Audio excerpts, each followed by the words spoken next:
Bien-aimés frères et sœurs, vous connaîtrez la vérité et la vérité vous affranchira. Ça, c'est pas moi qui le dis, c'est la Bible qui le dit. Mais moi, je vous dis mieux. Vous connaîtrez la vérité historique, notamment celle de vos ancêtres kémites, et vous aurez une vision globale de ce que c'est que la vraie souveraineté politique. J'ajoute, vous reviendrez à la spiritualité africaine ancestrale et vous comprendrez les enjeux de l'indépendance économique. Et pour terminer, vous accepterez votre identité culturelle kémite et vous obtiendrez deux choses. La première, c'est la paix. La seconde, c'est le développement, à une condition. L'unité de toute l'Afrique noire, l'unité de tous les Noirs du monde entier. Otep à tous, bienvenue sur la chaîne des panafricanistes par essence, par conviction et par excellence. Celle des citoyens kémites, par nécessité et obligation de combat. Nous sommes une chaîne qui n'est guidée que par nos ancêtres et rien que par les ancêtres qui appartiennent à l'égrégore du monde noir. Par conséquent, nous ne croyons en aucun Dieu venu de l'étranger. Toutefois, cette vidéo n'est aucunement destinée à inciter à la haine ou à la violence, car nous menons un combat qui d'abord et avant tout spirituel, intellectuel et démocratique. Ensuite, il est politique, géopolitique et géostratégique, contre l'impérialisme, le colonialisme, le néocolonialisme et l'endocolonat, qui sont tous qualifiés de crimes contre l'humanité. Nous menons ce combat sur la base du principe fondamental que nous avons hérité de nos ancêtres kémites, qui est celui de la Mahat, c'est-à-dire solidarité, vérité et justice. Vous êtes donc en droit de connaître la vérité et nous sommes dans l'obligation de vous dire la vérité, rien que la vérité, afin que justice soit rendue au continent africain. Et ça, c'est notre modeste contribution dans cette noble lutte en faveur de la souveraineté, la dignité, la solidarité et l'unité africaine. C'est exactement ça que nous appelons le panafricanisme. Bien-aimés frères et sœurs, j'ai comme vous écouté, entendu attentivement et réécouté le discours du président Ibrahim Traoré au sommet Russie-Afrique. Si j'étais son professeur, s'il fallait noter ce discours, j'allais dire que je lui donnerais le style américain 80 sur 100, soit 8 sur 10. Pourquoi? Il a la moyenne, hein? Il passe.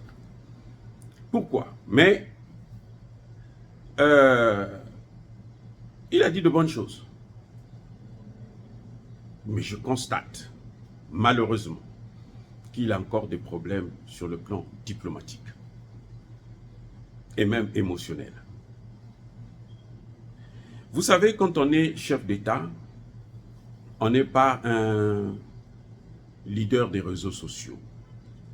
C'est-à-dire que le chef d'État, c'est pas, comment dirais-je,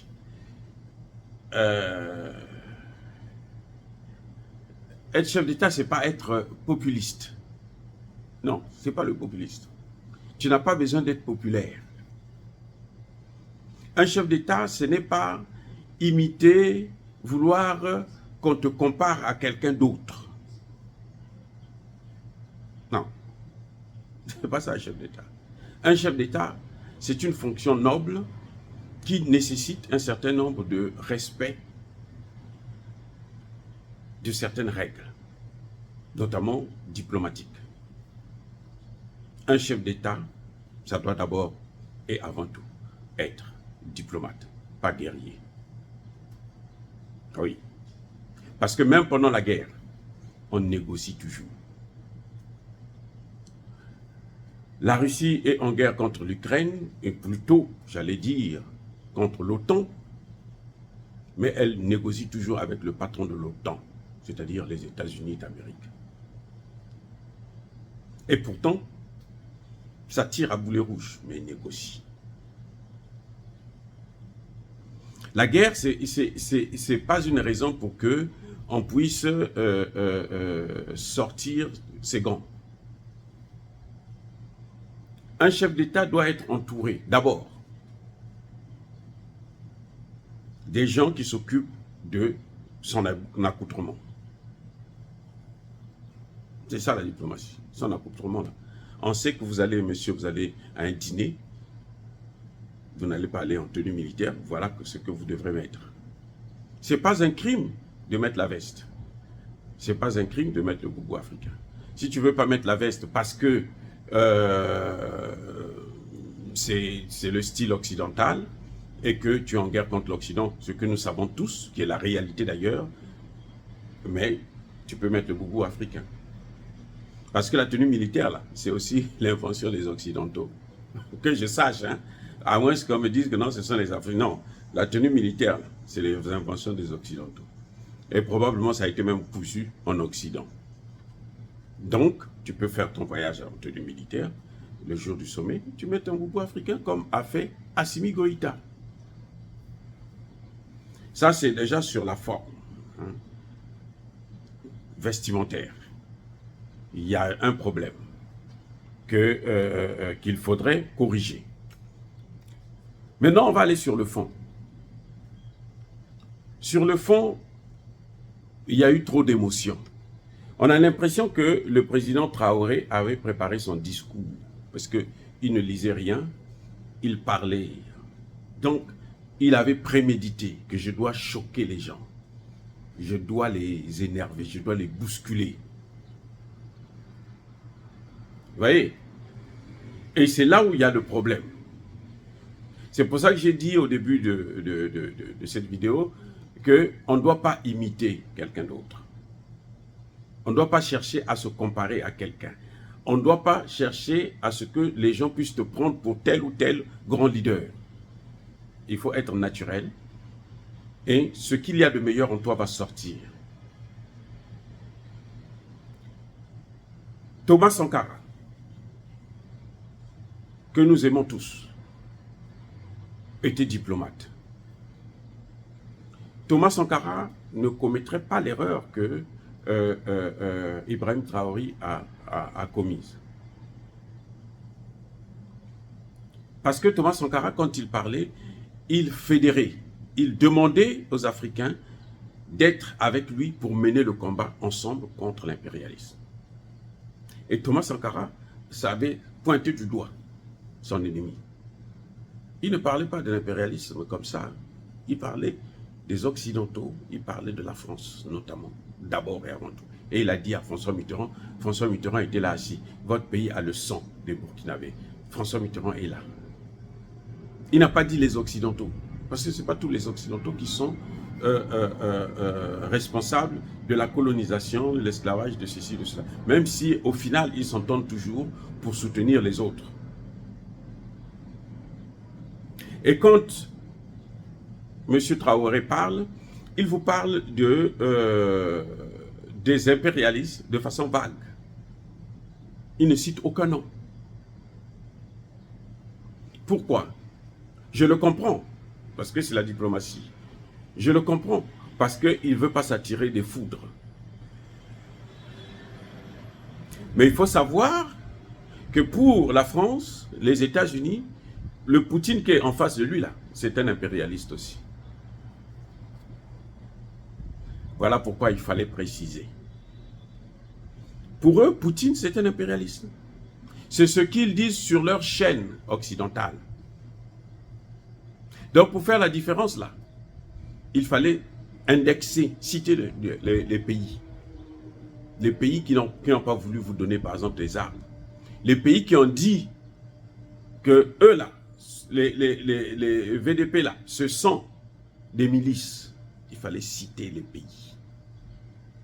Parce que quand ce discours, puisque c'est un discours international qui doit toucher tout le monde, pas seulement les Africains, lorsque les Occidentaux entendent ça, les citoyens occidentaux, là, quand ils entendent ça, ils se disent, mais il est en train de parler à Poutine. Son ennemi, c'est celui qui est en face de lui. Parce que eux, ils ont fabriqué leur ennemi. Ils ont fabriqué leur impérialiste. Eux, ils se cachent, ils se disent que nous, on n'est plus des impérialistes. Les impérialistes, c'est celui-là. Parce que lui, il est en train de venir en Afrique, prendre notre place. Vous voyez, c'est là où, c'est ça qu'il serait plus intéressant pour lui de citer les noms. de dire nous avons affaire à tel pays. Voilà ce que tel pays nous a dit. Voilà ce que telle autorité nous a dit. Nous connaissons, nous savons de qui il parle. Nous savons que c'est de la France, des États-Unis et autres. Nous le savons. Les États-Unis l'ont sorti de la Goa. La France, c'est la France qui a dit que non, mais Poutine c'est un impérialiste et tout, et que la France avait refusé de donner des armes parce qu'ils disent non, on ne travaille pas avec des milices. Nous le savons. Mais eux, les populations occidentales, là, les Européens, là, ils ne le savent pas. Hein. Quelques rares intellectuels peuvent le savoir. Donc ça, c'est un premier point où il aurait pu dire que, bon, voilà le pays, voilà tel pays, voilà ce qu'ils ont fait, voilà ce qu'ils n'ont pas fait.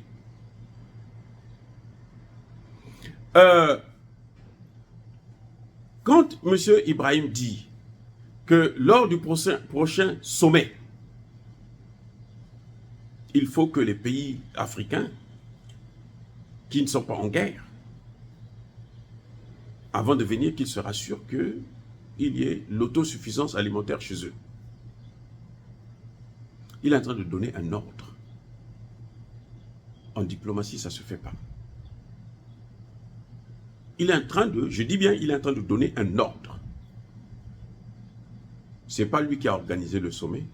Ce n'est pas lui qui a invité ces gens. Les gens ne sont pas venus pour lui.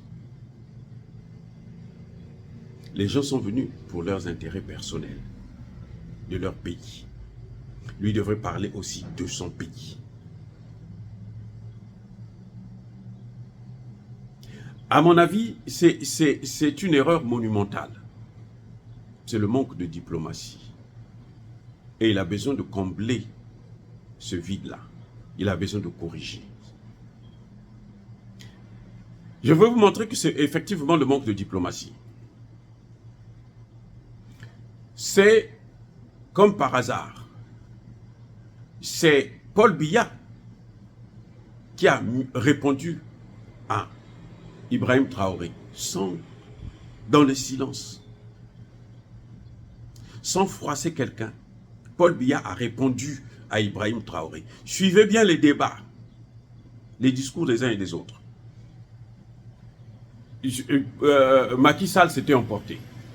On en parlera dans une autre vidéo. Il y a des choses qu'il a dit qui sont bonnes aussi, et machin, mais il s'était quand même emporté. Mais Paul Biya a répondu. Moussa Faki, Sassou Nguesso ont répondu de manière différente. Paul Biya, quand il prend la parole, il commence d'abord par ceux qui ne le savaient pas. La Russie que vous voyez là. En fait, il voulait parler de l'ex-URSS. La Russie que vous voyez là. Lorsque nous menions le combat pour l'indépendance. Cette indépendance formelle, bien sûr, nous le savons tous.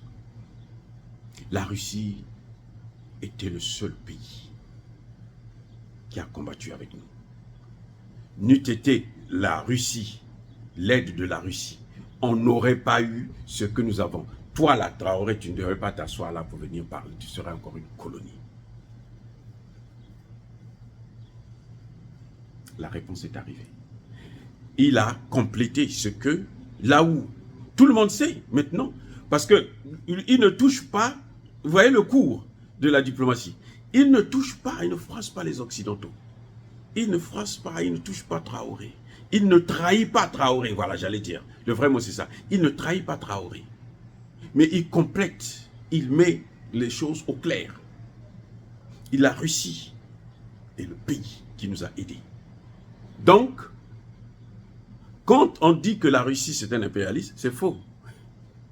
Les impérialistes là, ce sont ceux qui ne nous ont pas aidés, qui nous ont pris en esclavage. C'est ce que Paul Biya dit. C'est ça la diplomatie.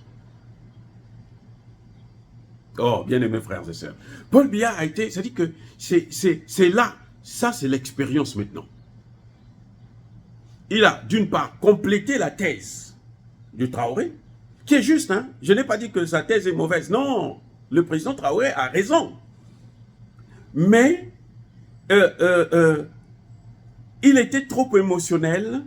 Il voulait tellement qu'on parle de son discours. Il voulait faire quelque chose qui va à tirer le monde que, en fait, il n'a pas été naturel. Et surtout, il n'a pas été diplomatique. Et Paul Biya est venu mettre les choses au clair. La réponse de Sassou Nguesso, la réponse de Moussa Faki, c'est de ne pas venir assister, ne pas être là à la photo de famille, en contestation. Ce n'est pas contre Assimi Goïta, c'est contre Traoré. Je vous dis que c'est contre Traoré. En diplomatie, tout compte, les signes, tous les signes comptent. Je vais vous raconter une histoire. On est en train de chercher, c'est le tour de l'Afrique d'avoir un secrétaire général de l'ONU. Les Africains s'asseyent, disent que bon, nous on veut reconduire Boutros Ghali. À l'unanimité, on reconduit Boutros Ghali. Tout le monde se dit, c'est bon. Les Américains viennent dire, oh quoi? En Afrique, là, il n'y a pas d'autres gens en dehors de Boutros Ghali. C'est tout. Hein? En Afrique, là, il n'y a pas d'autres gens en dehors de Boutros Ghali.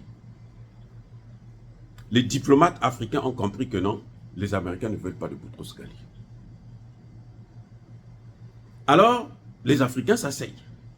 Ils se réunissent encore. Bon, il faut chercher quelqu'un. Pendant que les Africains sont en train ils cherchent, ils vont sortir le nom de un certain Amara Essi, un Ivoirien, qui a été ministre des Affaires étrangères, qui a été ambassadeur, président de l'Assemblée générale de l'ONU. Donc, il connaissait la maison, il a de l'expérience et tout. Tout le monde, à l'unanimité, les Africains disent « Ah, voilà, on a eu celui-là ». Pour les francophones, c'était encore une grande joie. Les Américains viennent dire « Ah, lui là, il est trop France, il est trop francophone. Non, on n'a pas besoin de... Ah !» Les Africains disent « Mais qu'est-ce qu'on va faire ?» Ils essaient de négocier, ils se retrouvent encore. Et les Africains vont sortir le nom de l'ancien secrétaire général de l'Organisation de l'Unité africaine. Ce monsieur, quand il était ambassadeur de son pays aux Nations Unies, c'est au moment où il y a eu la condamnation de l'apartheid, comme on a reconnu que c'était un crime contre l'humanité, l'esclavage, contre l'humanité. Il était tellement content qu'il a sauté, il a dansé à l'Assemblée générale. Dès qu'ils ont voté la loi, il était trop content, il a sauté. Les Américains sont venus. C'est pas lui là, dans les années 60 là, qui faisait la fête à l'Assemblée. Tout de suite, ça a dit non, non, non, c'est pas lui. Alors les Africains ne savaient plus qu'est-ce qu'il faut faire, puisque tous les gens qu'eux ils choisissent, qui sont calés, il a été secrétaire général de l'Organisation de l'Unité africaine, donc il ferait un bon secrétaire général de l'ONU. Ils sont en train de chercher, Madeleine Albright va venir dans la salle où les Africains sont en train de réfléchir entre eux. Elle rentre dans la salle. Qui la reçoit? C'est, comment on l'appelle, Kofi Annan qui vient la recevoir. Madeleine Albright, lui, non seulement lui tend la main, mais elle l'embrasse. En diplomatie, là, les signes comptent. Les vrais diplomates, ils ont dit, voilà le prochain secrétaire général de l'ONU. Les autres, les petits diplomates là, c'est-à-dire qu'ils sont diplomates, mais ils ne maîtrisent pas bien le domaine. Oh, vous là, vous les jeunes là, vous racontez n'importe quoi, vous êtes toujours comme ça. Ah, ok, d'accord, c'est pas grave. Chef, on va voir. On apprend comme ça là. Kofi Annan est secrétaire général de l'ONU. Comment les grands diplomates avaient su ça?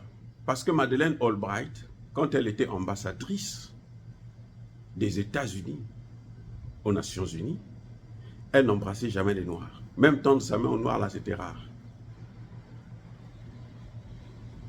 C'est là qu'ils ont compris. Et ils ont compris que non, si elle a fait ça, c'est qu'elle est en train d'indiquer ce type-là. C'est comme ça que Kofi Annan a été élu, nommé, ou élu, je ne sais pas. Non, en tout cas nommé, parce que ce sont eux qui ont décidé, secrétaire général de l'ONU. Je vais vous raconter encore une autre histoire en diplomatie. Hein? C'est que George Bush est en train de mener la campagne pour être le prochain président des États-Unis. George Bush, le fils. Il est en train de patauger dans le domaine diplomatique. Un journaliste va lui poser la question de savoir, Monsieur le Président, quel est le nom du Premier ministre indien de l'époque? Il ne savait pas.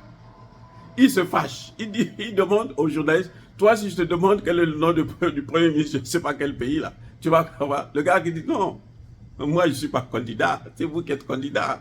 Et vous allez dealer avec ces pays-là. L'Inde et le Pakistan ont l'arme nucléaire, donc vous devrez dealer avec ça. Le père, George Bush, qui était déjà président, il s'est rendu compte que mon fils a une faille. Vous me suivez? Mon fils a une faille. Qu'est-ce qu'il va faire? Il va aller prendre Condoleezza Rice, celle qui a fini par être le ministre des Affaires étrangères de George Bush. Il va aller prendre Condoleezza Rice. Il amène à son fils. Il dit, écoute, elle, là, la petite négresse là, que tu vois là, elle est bonne. Elle va te former dans le domaine diplomatique. Tu as été gouverneur, c'est vrai, mais non, la politique internationale, c'est elle qui va combler ce vide. Et comme eux, ils n'ont pas, c'est pas une honte pour apprendre. Et elle a commencé à le former. Et on a vu aussi les changements immédiatement. Que Bush commençait maintenant à connaître un peu les dossiers et tout, parce que elle était calée, hein, la dame. C'est elle qui a désarmé la Libye, Kadhafi. Les armes nucléaires de Kadhafi, là, c'est Condoleezza Rice qui a pris ça. Bref. Donc, en matière de diplomatie, là, il y a des choses qu'il ne faut pas faire. Et vous allez remarquer que Ibrahim Traoré s'est mis à dos les États africains. C'est-à-dire qu'il a fait, c'est comme si lui disait, lui il fait le vrai travail, les autres ne foutaient rien. Et en diplomatie, on ne fait pas ça. On ne fait pas ça en diplomatie. Non. Le combat qu'ils sont en train de mener là, c'est pas la rigolade. Hein? C'est pas la rigolade. Et les Africains ne sont pas des mendiants non plus. Et là, Macky Sall avait raison de dire, nous, on n'est pas des mendiants. Il a prouvé que nous, on fabrique les céréales. Donc, on n'est pas des mendiants. Notre problème, il est ailleurs. Et le discours de Ibrahim Traoré, c'est comme si il s'attaquait aux Africains. Ça, c'est un discours qu'il aurait dû présenter à l'Union africaine. Parce que, même s'il dit que on est avec Poutine, mais Poutine n'est pas africain. Le linge sale, il se lave en famille. Et tu n'as pas besoin. Tu es déjà en guerre contre les puissances occidentales que tu n'arrives pas à citer, mais que nous citons. Les États-Unis, la France, l'Allemagne, l'Angleterre, le Portugal, la Belgique, tous ces pays occidentaux de l'OTAN sont contre toi. Et tu vas t'attirer encore les Africains. C'est comme si tu te bats devant, en face, et tu te bats derrière. Chez nous, on dit tu te bats avec le ventre et tu te bats avec le dos. Il faut, la diplomatie, il faut savoir, même savoir dire les choses. C'est vrai que ce qu'il a dit, c'est la vérité. Mais il faut savoir le dire pour ne pas t'attirer des foudres. Ceux qui le soutiennent là, ceux qui se disent panafricanistes, aucun parmi eux n'est prêt à mourir pour lui ou pour le Burkina Faso. Aucun, je dis bien aucun. Et on a vu ça au Congo-Brazzaville. Je vais raconter une dernière scène. Alors, Ngouabi est au pouvoir, il est président. Et là, on a déjà créé le parti unique. C'est hein, le PCT là que vous voyez là, c'était à l'époque le parti unique, le parti congolais du travail. Maintenant, il y avait quelqu'un qui ne voulait pas de ça, qui s'appelait Bernard Kolela, un grand opposant d'ailleurs. Il a fini par être le premier ministre du Congo et puis après, bon, jusqu'à sa mort. Lui, il voulait déjà la démocratie, le multipartisme. Donc, il était contre cette histoire de parti unique et tout machin, tout ça là. Du socialisme scientifique, dit ça, c'est la bagaille. Ngouabi va réunir des gens au stade, devant tout le monde. On amène Kolela qui est en prison. On dit à Kolela, Ngouabi qui présente au peuple. Il dit, vous voyez, ce type-là, c'est lui qui m'embête.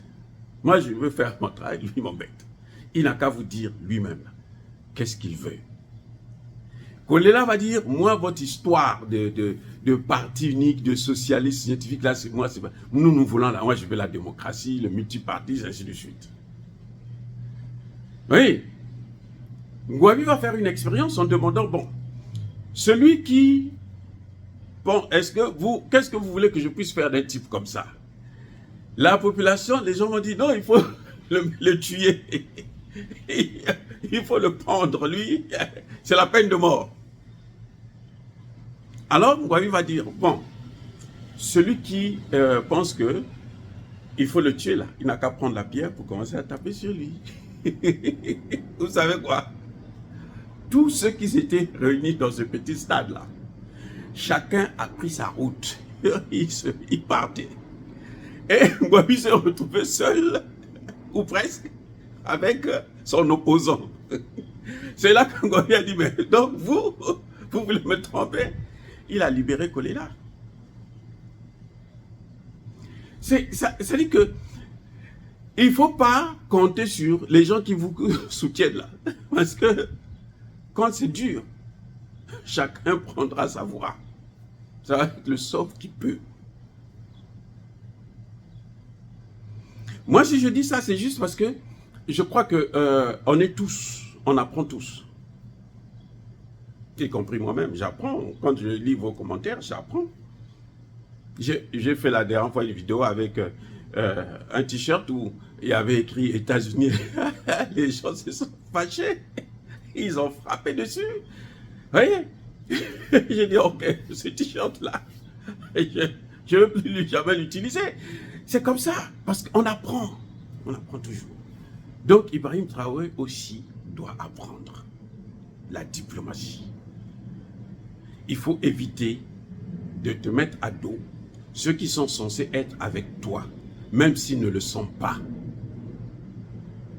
Quand tu dois leur parler, tu dois parler avec beaucoup de tact et beaucoup de diplomatie. Dire cela, c'est inciter à la haine ou à la violence. Non. Bien-aimés frères et sœurs, vous êtes tellement adorables que ça me plaît de vous parler.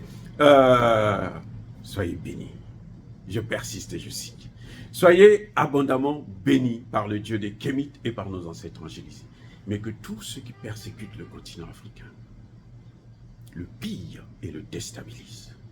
Qu'ils soient noirs, blancs, chinois, arabes, indiens, qui qu'ils soient maudits, punis, foudroyés, neutralisés, effacés, écrasés par ce Dieu des Kémites et par nos ancêtres angélisés.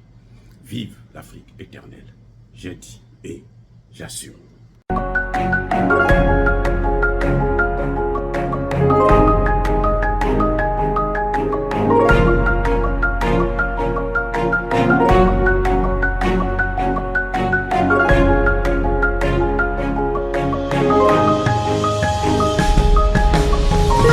Eux, ils marchent par la foi et non par la vue.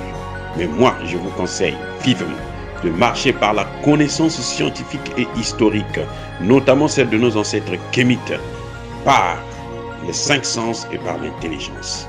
À vous, à Pierre.